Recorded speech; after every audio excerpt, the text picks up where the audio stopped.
এখন আমরা যেটা কাজ করব সেটা হচ্ছে কাট এবং পেস্ট। কপি পেস্টের মানে কি ছিল? সাপোজ এই অংশটুকুকে আমি কাট করব। সিলেক্ট করার পর এখানে যে কেচি আইকনটা আছে এখানে ক্লিক করব, অথবা কিবোর্ড থেকে যদি চাই কন্ট্রোল এক্স চাপবো। ক্লিয়ার? কাট করার পর আমার কাট করার ফলে কি হচ্ছে, যে আইটেমটাকে কাট করলাম সেটা এখান থেকে কাটবে এবং যেখানে পেস্ট করতে চাই সেখানে পেস্টে ক্লিক করব এবং সেখানে কি হবে, এটা পেস্ট হয়ে যাবে। আর কপি এবং কাট পেস্টের মধ্যে পার্থক্য হচ্ছে এই, কপি করার সময় সোর্স লোকেশনও থাকবে, ডেস্টিনেশন লোকেশনও থাকবে। বাট আমরা যদি কাট পেস্ট করি তাহলে কি হবে, সোর্স লোকেশন থেকে চলে যাবে এবং সেটা রিপ্লেস হবে কোথায়, ডেস্টিনেশন লোকেশনে। ক্লিয়ার? এখন আমরা দেখব ইনসার্ট মেনু এর কাজ। আচ্ছা, ইনসার্টের পূর্বে আরেকটা অপশন, সেটা হচ্ছে আনডু এবং রিডু। ডু মানে কি, করা, আর আনডু মানে হচ্ছে বাতিল করা। আমরা সর্বশেষ যে কাজটা করলাম এটাকে বাতিল করার জন্য আমরা কিসের কাজ করব, আনডু এর কাজ করব। তাহলে এটা হচ্ছে আমার আনডু, বা কিবোর্ড থেকে যদি চাই তাহলে কন্ট্রোল জেড চাপো, ক্লিক করেন। দেখেন সর্বশেষ যা করছিলাম তা চলে গেছে না? আবার ক্লিক করেন আনডুতে, চলে আসছে এখানে। তার সর্বশেষ কাজগুলো এক এক করে কি বাতিল হচ্ছে না? আর রিডুর কাজ কি, রিডু মানে কি, পুনরায় করা। আন্ডুটাকে বাতিল করার জন্য রিডু, মানে যা আন্ডু করছিলাম তা আমি আবার ফেরত আনার জন্য রিডু এর কাজ করব। ক্লিয়ার সবার? ক্লিয়ার? এখন আমরা দেখব numbering and bulletin. Numbering bulletin জিনিসটাকে, সাপোজ আমরা যদি লিখি টেন্স, টেন্স কাকে বলে, টেন্স 3 প্রকার, তারপর 1 লিখি প্রেজেন্ট টেন্স, আমরা 2 লিখি পাস্ট টেন্স, থার্ড কি লিখি ফিউচার টেন্স, এরকম 1 2 3 4 দিয়ে লিখি না? বা অনেক সময় আমরা পয়েন্টগুলো লেখার সময় স্টার মার্কস দেই বা বিভিন্ন ধরনের সিম্বল দেই। তাহলে আমরা যখন সংখ্যা এর মাধ্যমে লিখব তখন সেটাকে বলা হবে নাম্বারিং, আর যখন চিহ্ন ব্যবহার করব সেটাকে বলা হবে বুলেটিং। ফার্স্ট আমরা দেখব কীভাবে বুলেট ইনসার্ট করব। যেই লাইনগুলোতে আমরা বুলেট ইনসার্ট করতে চাই ফার্স্ট সেই লাইনগুলোকে আমরা সিলেক্ট করব, দেন এটা কি বুলেট, ক্লিক করেন।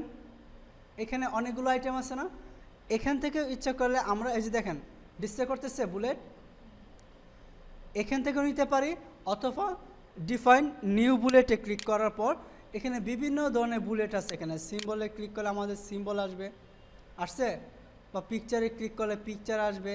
এখানে বিভিন্ন ধরনের আমাদের সিম্বল আছে, যেটা চাই, যেই জন্য সিম্বল চাই সেই ধরনের সিম্বল আমরা ইচ্ছা করলে এখান থেকে নিতে পারবো। সাপোজ এই সিম্বলটা আমাদের পছন্দ হলো, নিলাম, নেওয়ার পর ওকে ওকে ডিসপ্লে করতে সবগুলো। তাহলে বুলেট কীভাবে ইনসার্ট করব আমরা বুঝতে পারলাম। এখন আমরা চাচ্ছি 3টা লাইনে বুলেট ইনসার্ট হয়েছে, 4 নাম্বার লাইনে আমি টাইপ করব।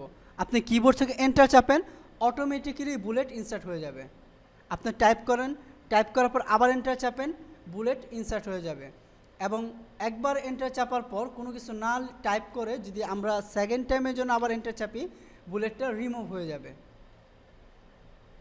আবার আমি কার্সরটা নিলাম, এখানে এন্টার চাপলে বুলেট চলে আসবে। এখন বুলেটগুলোকে যদি আমি রিমুভ করতে চাই কীভাবে করব, সিলেক্ট করেন, এখান থেকে আমাদের নান সিলেক্ট করতে হবে, তাহলে বুলেটগুলো আমাদের কি হয়ে যাবে, আর শো করবে না।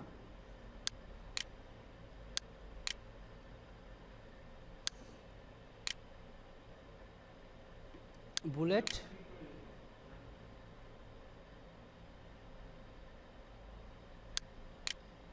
নান। ক্লিয়ার? এখন আমরা যদি নাম্বার ইনসার্ট করতে চাই তাহলে কি করব, তো নাম্বারিংয়ে যাব, নাম্বারিংয়ে ক্লিক করার পর এখান থেকে নাম্বার চুজ করতে পারি, অথবা define new number format click করেন। ক্লিক করার পর এখানে বিভিন্ন ধরনের নাম্বার আছে, আমাদের ফার্স্ট সেকেন্ড থার্ড, যেটা চাই সেটা সিলেক্ট করব। ফন্টে ক্লিক করলে আমাদের ফন্ট ডায়ালগ বক্সটা আসবে, এখান থেকে আমরা যে ধরনের ফন্ট চাই সেই ধরনের ফন্ট সিলেক্ট করব আমাদের পছন্দ অনুযায়ী। বোল্ডে ক্লিক করলাম, সাইজ আমরা স্পেসিফাই করতে পারবো, যদি কালার দিতে চাই আমরা কালার দিতে পারবো। আমাদের ফরম্যাটিংয়ের যেই অপশনগুলো দেখছিলাম, যা করতে চাই তা করব। করার পর ওকেতে ক্লিক করলাম। এখন নাম্বার ফরম্যাট এইগুলো ডিসপ্লে করে কোথা থেকে? লেফট সাইড থেকে হলে লেফট, সেন্টার হলে সেন্টার, রাইট হলে রাইট। ক্লিয়ার? আমরা লেফট দিলাম, ক্লিক করেন, চলে আসছে ফার্স্ট সেকেন্ড থার্ড। ক্লিয়ার সবার? এখন যদি এইগুলোকে আমি আবার রিমুভ করতে চাই, আবার আমি যদি ক্লিক করে এন্টার চাপি, দেখেন অটোমেটিক্যালি আমার ইনসার্ট হয়ে যাচ্ছে। এখন এইগুলোকে যদি আমি রিমুভ করতে চাই তাহলে কি করব? সিলেক্ট করেন, সিলেক্ট করার পর এখান থেকে নান করে দেন। Clear?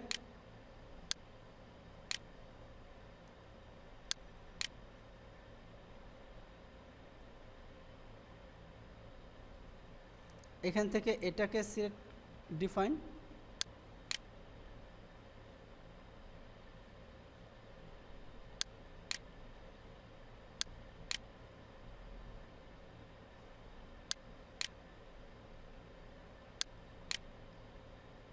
Change list level, set numbering value.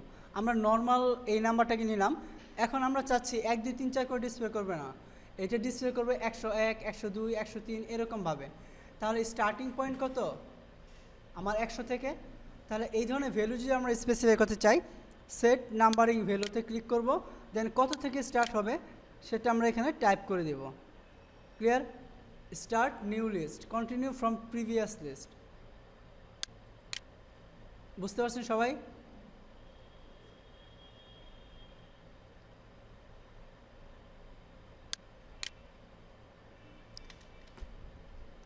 এখন সাপোজ আমরা 1 লিখলাম,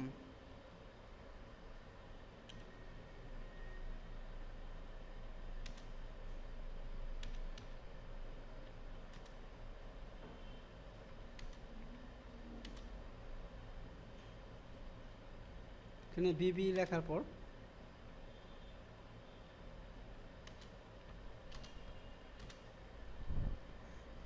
দেখেন পি এর আন্ডারে এই 3টা, আবার বিবি এর আন্ডারে এই আমার পরের 3টা, তাই না? এখন এইগুলোকে যদি নাম্বারিং হতে চাই, মাল্টি লেভেল মার্ক, আমরা যদি মাল্টি লেভেল নাম্বারিং করতে চাই সেক্ষেত্রে সবগুলোকে সিলেক্ট করব, মাল্টি লেভেলে যাব,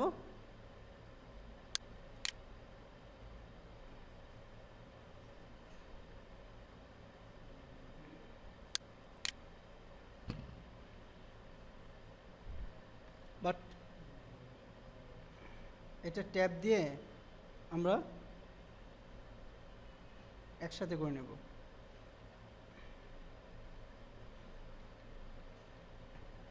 ট্যাব দিয়ে আমরা এই অংশটুকে সরাই নিলাম, কেন? তাতে বোঝা যাবে এই অংশটুকুর আন্ডার হচ্ছে এইটুকু, আর এটার আন্ডার হচ্ছে বাকিটুকু। ক্লিয়ার? এখন সব অংশটুকুকে সিলেক্ট করেন, মাল্টি লেভেলে যান, তারপর সাপোজ আমরা যদি চাই এরকম নেওয়ার জন্য সিলেক্ট করেন, দেখেন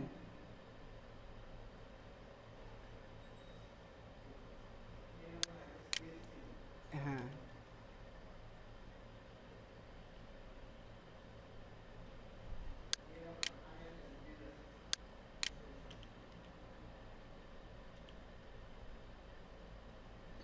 ঠিক আছে। মাল্টি লেভেলে যাব, এখন যদি সিলেক্ট করি তাহলে দেখেন 1, তার আন্ডারে কি পিপি, এবং তার আন্ডারে এ বি সি 3টা, 2। বুঝতে পারছেন? এভাবে আমরা মাল্টি লেভেল লিস্টিং করতে পারি ইচ্ছা করলে।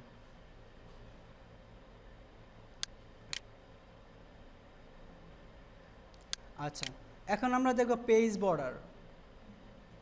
আমাদের পেজের চারদিকে যদি বর্ডার দিতে চাই তাহলে কিভাবে দিব? বর্ডারে যান, borders and shadings. Clear? Borders and শেডিংয়ে যাওয়ার পর আমরা পেজ বর্ডারে ক্লিক করব। পেজ বর্ডার থেকে আমরা আমাদের বিভিন্ন ধরনের বর্ডার থাকবে, এখানে যেই ধরনের বর্ডার চাই সেই বর্ডারটাকে সিলেক্ট করব। সিলেক্ট করার পর আমরা বর্ডারের চারদিকে এই যে দেখেন এখানে ডিসপ্লে করবে কোন ধরনের লাইন চাই। সাপোজ এটা কালার যদি আমরা দিতে চাই, কোন ধরনের কালার দিতে চাই সেই কালারটাকে চুজ করতে পারি। ঠিক আছে? এখন বিভিন্ন আমার মোটা চিকন আছে, আমরা এই জায়গা থেকে সিলেক্ট করতে পারি। এখন অ্যাপ্লাই টু যদি দিই তাহলে কী হবে, হোল ডকুমেন্ট মানে কি, আমার ডকুমেন্টের মধ্যে অনেকগুলো পেজ থাকে, সবগুলো পেজের মধ্যে যদি আমি এই সেটিংসটাকে ইমপ্লিমেন্ট করতে চাই তাহলে হোল ডকুমেন্ট সিলেক্ট করব। আর যদি চাই দিস সেকশন, যেখানে আসিস শুধু সেই পেজটাকে করার জন্য সেক্ষেত্রে দিস সেকশন। আর যদি ফার্স্ট পেজ অনলি দিই তাহলে কী হবে, মাল্টিপল পেজ থাকার পরও প্রথম পেজটার জন্য শুধুমাত্র এটা ইমপ্লিমেন্টেড হবে। আর অল অ্যাকসেপ্ট ফার্স্ট পেজ, প্রথম পেজ ছাড়া সবগুলো পেজের উপর এই সেটিংসটা ইমপ্লিমেন্টেড হবে যদি আমরা অল অ্যাকসেপ্ট ফার্স্ট পেজ এটাকে সিলেক্ট করি। আমরা হোল ডকুমেন্ট দেই, বুঝতে পারছি সবাই। আর আমরা চাচ্ছি যে এখান থেকে আমরা লাইন দিব না, বিভিন্ন ধরনের আর্ট আছে, আর্ট দিব, আমরা আর্টও সিলেক্ট করতে পারি। ক্লিয়ার? দেওয়ার পর ওকে, দেখেন পেজের চারদিকে চলে আসছে। আচ্ছা, এখন এই অংশটুকু আমরা সিলেক্ট করলাম। সিলেক্ট করার পর সেমভাবে আমরা আবার ড্র বর্ডারে যাব, ক্লিক করেন এখানে border and shading. Page border দেওয়ার জন্য আমরা পেজ বর্ডারে গেছি। এখন বর্ডারটা যে আমি উঠে দিয়েছি তাহলে কী করব, নানে ক্লিক করব। ক্লিয়ার? নানে ক্লিক করলে বর্ডার আর থাকবে না।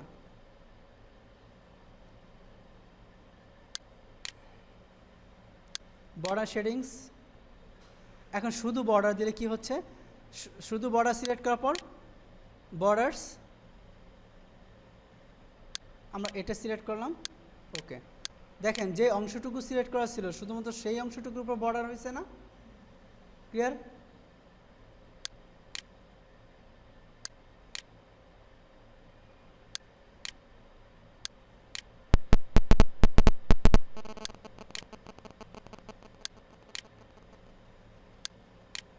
শেডটা বুঝতে পারছেন?